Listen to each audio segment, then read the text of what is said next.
2 plus 2 times has to be equal to 4. To give you some facts, I served on the Boko Haram committee. Now, 2 plus 2 at times has to be equal to 4. So even if I can't give you 4, but I can give you 2 plus 2, we would then have to come to the conclusion that I'm giving you 4. I served on that committee, and villagers kept telling us that in the middle of the night, helicopters piloted by white people kept landing and offloading guns, goods, and all kinds of and money to these people. Now, villagers they don't even know who these white people are, and they have no reason to lie to us.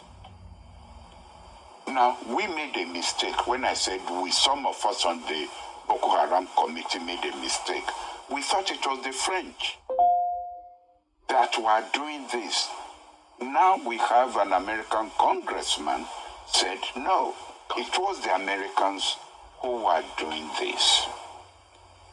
And when you then add that to the Obama administration refusing to sell weapons to us, to Nigeria, on the grounds that we had human rights violations in the way we were dealing with Boko Haram, not in the way we were dealing with ordinary Nigerians where there were no security issues. Then we got a plane that was going to go and buy weapons in South Africa. Someone tipped off the South Africans. It wasn't a Nigerian who tipped off the South Africans. Who tipped off the South Africans?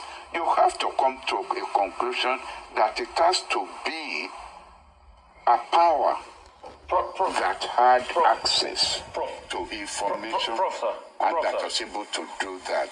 No, please, I just wanted to ask something. Did the villagers identify the people dropping the weapons as Americans? That's just all I want to ask. Did the villagers also tell you that, they were Americans, they spoke English? I just want to identify that, sir. Did the villagers also identify them as Americans? I just told you. Now, Rufai, if you are not going to listen to me, I will stop talking so you can continue doing the talking. I have said so. I said the villagers knew these were white people. And I said we who were on that committee made the mistake of thinking they were French. But now it is an American congressman who's telling us that it was the Americans who did this. And you're asking me whether the villagers told us they were American. The villagers who don't know French from Americans, from British, they just knew that these were white people. And they not only did that, they also penetrated our armed forces.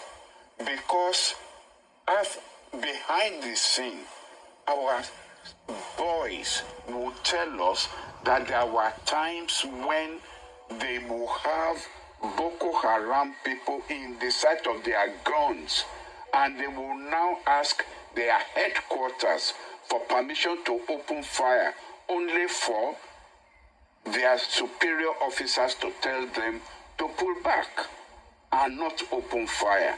That shows the extent to which there was penetration and destabilization of our own security forces. Now, who will do this? Who will destabilize our security forces?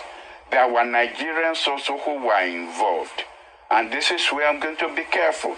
I'm not going to mention names, but people who were going to the United States, who were leading delegations to the United States during this period.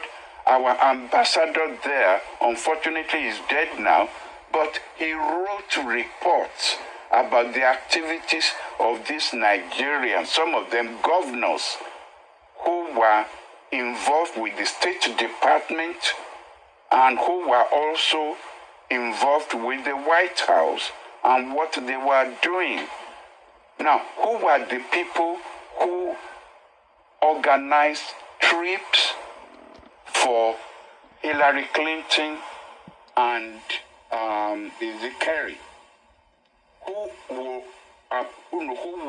ignore Abuja and fly over Abuja to go and hold meetings with political operatives in parts of Nigeria without clearance with our own Aso Rock and our own foreign office?